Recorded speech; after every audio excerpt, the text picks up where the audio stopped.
সকলোলৈকে পুনৰবাৰ স্বাগতম জনালোঁ।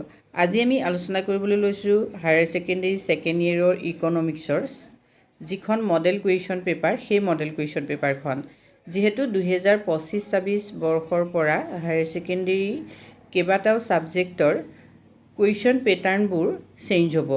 তাৰে এটা উল্লেখযোগ্য ছাবজেক্ট হ'ল ইকনমিক্সৰ যিখন মডেল কুৱেশ্যন পেপাৰ, সেই মডেল কুৱেশ্যন পেপাৰখন আজি আমি সলভ কৰিবলৈ চেষ্টা কৰিম।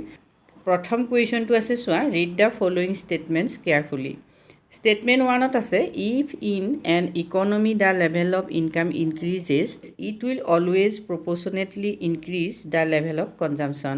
অৰ্থাৎ অৰ্থনীতি এখনত যদি আয়ৰ স্তৰ বৃদ্ধি হয় তেতিয়াহ'লে ব্যয়ৰ স্তৰো আনুপাতিকভাৱে বৃদ্ধি হয়। ষ্টেটমেণ্ট 2ত আছে, মাৰ্জিনেল প্ৰপেনচিটি টু কনজিউম অৰ্থাৎ MPC and marginal propensity to save অৰ্থাৎ MPS are always equal to each other। অৰ্থাৎ ভোগৰ প্ৰান্তিক প্ৰৱণতা আৰু সঞ্চয়ৰ প্ৰান্তিক প্ৰৱণতা পৰস্পৰৰ সমান হয় সদায়। এই দুটা হ'ল ষ্টেটমেণ্ট 1 and 2। এতিয়া ইয়াৰ অপশ্যনকেইটা তোমালোকে চোৱা। ইয়াত কৈছে যে in the light of the given statement choose the correct alternative from the following. এতিয়া অল্টাৰনেটিভখিনি কি দিছে চোৱা। Alternative A, statement 1 is true and statement 2 is false. অৰ্থাৎ ষ্টেটমেণ্ট 1টো শুদ্ধ আৰু ষ্টেটমেণ্ট 2টো অশুদ্ধ। Next option B, statement 1 is false and statement 2 is true. Option C, both statement 1 and 2 are true. Next ditto হ'ল both statement 1 and 2 R falls. এতিয়া ইয়াৰ শুদ্ধ উত্তৰটো হ'ব অপশ্যন এ, অৰ্থাৎ ষ্টেটমেণ্ট 1 ইজ ট্ৰু। অৰ্থাৎ যদি অৰ্থনীতি এখনত আয় বৃদ্ধি হয় বা আয়ৰ স্তৰ বৃদ্ধি হয় তেতিয়াহ'লে ব্যয়ৰ স্তৰো বৃদ্ধি হয়, কিন্তু ব্যয়ৰ স্তৰ সদায় প্ৰপ'ৰ্চনেটলি অৰ্থাৎ আনুপাতিকভাৱে বৃদ্ধি হয়। কিন্তু ষ্টেটমেণ্ট 2 ইজ ফল্ছ, অৰ্থাৎ ষ্টেটমেণ্ট 2টো শুদ্ধ নহয়। মানে MPC ইকুৱেল MPS কেতিয়াও নহয়, যিহেতু তোমালোকে জানা MPC plus MPS is equal 1 হয়। Next question number 2, identify the correct equation from the following. তলত যিকেইটা ইকুৱেশ্যন দিছে এই ইকুৱেশ্যন কেইটাৰ শুদ্ধ ইকুৱেশ্যন কোনটো হয় সেইটো তোমালোকে চিনাক্ত কৰিব লাগে। প্ৰথম হ'ল GDP MP is equal NNP FC plus depreciation. Depreciation মানে অৱক্ষয়, তোমালোকে নিশ্চয় জানা। আৰু অপশ্যন বিত আছে NDP FC is equal NNP FC plus net indirect taxes. Net indirect taxes মানে হ'ল নিগুত পৰোক্ষ কৰ। Option C, GNP MP equal GDP MP plus net factor income from abroad. Next option D, NNP FC equal NDP MP plus depreciation. এতিয়া ইয়াৰ শুদ্ধ উত্তৰটো হ'ব GNP MP is equal GDP MP plus net factor income from abroad. অৰ্থাৎ আমি যদি GNP বিচাৰোঁ market প্ৰাইজত তেতিয়াহ'লে আমি GDP MPৰ লগত net factor income from abroad অৰ্থাৎ বিদেশৰ পৰা অহা নিগুত উপাদানৰ আয়ক আমি যোগ কৰিব লাগিব। গতিকে option C is correct. Next question, read the following statement assertion A and reason R choose the correct alternatives given below. ইয়াৰে assertion A, full employment situation refers to absence of involuntary unemployment. অৰ্থাৎ পূৰ্ণ নিয়োগ অৱস্থাত অৰ্থনীতি এখনত অস্বেচ্ছাকৃত নিবনুৱাৰ উপস্থিতি নাথাকে। আৰু ৰিজনটো চোৱা, under full employment situation all the willing and able bodied people get employment at the prevailing wage rate. অৰ্থাৎ ফুল এমপ্লয়মেণ্ট চিটুৱেশ্যনত মানে পূৰ্ণ নিয়োগ অৱস্থাত প্ৰচলিত মজুৰিৰ হাৰত সকলো ইচ্ছাকৃত আৰু সক্ষম ব্যক্তিয়ে নিযুক্তি পাবলৈ সক্ষম হয়। গতিকে এছাৰশ্যন এ আৰু ৰিজন আৰ এই দুয়োটাৰ ক্ষেত্ৰত অল্টাৰনেটিভছ কি দিছে চোৱা। Alternative A, both assertion A and reason R true and reason R is the correct explanation of assertion A. Next আহিলে B, both assertion A and reason R true but reason R is not the correct explanation of assertion A.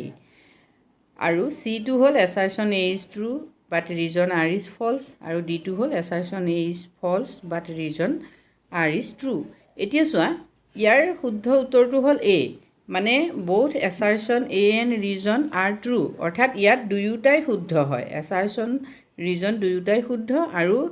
আৰু আৰে কি কৰিছে, এছাৰশ্যনটোক শুদ্ধভাৱে ব্যাখ্যা কৰিছে ইয়াৰ শুদ্ধ উত্তৰ হ'ল A next question as per the national stock exchange data date 9th June 2023 there was a net selling of worth 309 crore by foreign institutional investors over the period of 1 month that is 9th May 2023 9th June 2023 transaction will be recorded on DRES site of DRES account of Balance of Payment of India 2023 চনৰ 9 জুনৰ NSE তথ্যমতে there was a net selling of worth 309 crore by institutional investors দ্বাৰা 309 কোটি টকাৰ কি হৈছে cell মানে worth সম্পদৰ বিক্ৰী হৈছে এটা over the period of 1 month এই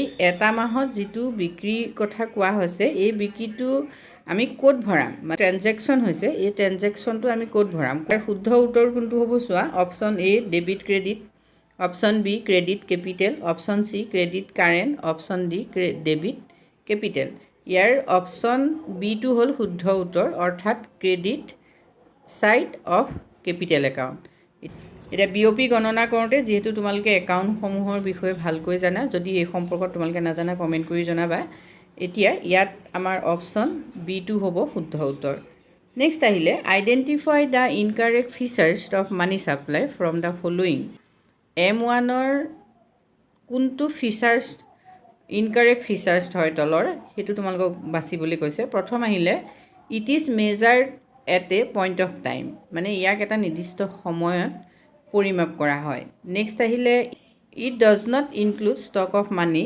held by the government It is always the currency in the hand of the central bank of a nation. এটা ইয়াৰ কোনটো শুদ্ধ উত্তৰ হয় alternative A 1 and 2 alternative B 2 and 3 alternative C 2 only আৰু alternative D 3 only এতিয়া M1 not মানি সাপ্লাইত মানে মানি supply ফিচাৰ্স কোনটো নহয় ইয়াৰ ফিচাৰ নহয় it is always the currency in the bank of the central bank of nation উত্তৰটো হ'ল 3 অৰ্থাৎ it is always the currency in the hands of the central bank of a nation next আহিলে total consumption expenditure by household under Keynesian economics is it combination of dress and rest এটা choose the correct alternative to fill in the blanks Keynesian অৰ্থনীতিত মুঠ উপভোগ ব্যয় হ'ল dress আৰু ড্ৰেছৰ সংমিশ্ৰণ ইয়াৰ অপচনখিনি হ'ল A autonomous consumption autonomous investment অৰ্থাৎ স্বতন্ত্ৰ উপভোগ ব্যয় আৰু স্বতন্ত্ৰ বিনিয়োগ ব্যয় অপচন B autonomous investment induced consumption অৰ্থাৎ স্বতন্ত্ৰ বিনিয়োগ ব্যয় আৰু প্ৰণোদিত উপভোগ ব্যয় আৰু C induced investment autonomous investment অৰ্থাৎ প্ৰণোদিত বিনিয়োগ আৰু স্বতন্ত্ৰ বিনিয়োগ আৰু অপচন ডি অটোনোমাস কনজাম্পশন আৰু ইনডিউস কনজাম্পশন অৰ্থাৎ স্বতন্ত্ৰ উপভোগ ব্যয় আৰু প্ৰণোদিত উপভোগ ব্যয় শুদ্ধ উত্তৰ হ'ব ডি মানে total consumption expenditure by household under Keynesian economics is a combination of autonomous consumption অৰ্থাৎ স্বতন্ত্ৰ উপভোগ ব্যয় আৰু প্ৰণোদিত উপভোগ ব্যয়ৰ সমষ্টিয়ে হ'ল মুঠ উপভোগ ব্যয় হেতু কেইনছে কৈছিলে গতিকে 6 নম্বৰ কুৱেশ্যনটোৰ কাৰেক্ট আনসাৰটো হ'ল ডি আজি ভিডিঅ'টোত আমি তোমালোকৰ বাবে এইখিনি কুৱেশ্যন আলোচনা কৰিছোঁ নেক্সট আমি পাছৰ কুৱেশ্যনখিনি আলোচনা কৰিবলৈ চেষ্টা কৰিম যদি তোমালোকে ভিডিঅ'টো চাই আছা তেতিয়াহ'লে কমেন্ট কৰি জনাবা আৰু ভৱিষ্যতে এনে ধৰণৰ ভিডিঅ' পাবৰ বাবে তোমালোকে মোৰ চেনেলটো সাবস্ক্ৰাইব কৰি ৰাখিবলৈ নাপাহৰিবা আজিলৈ মানে ধন্যবাদ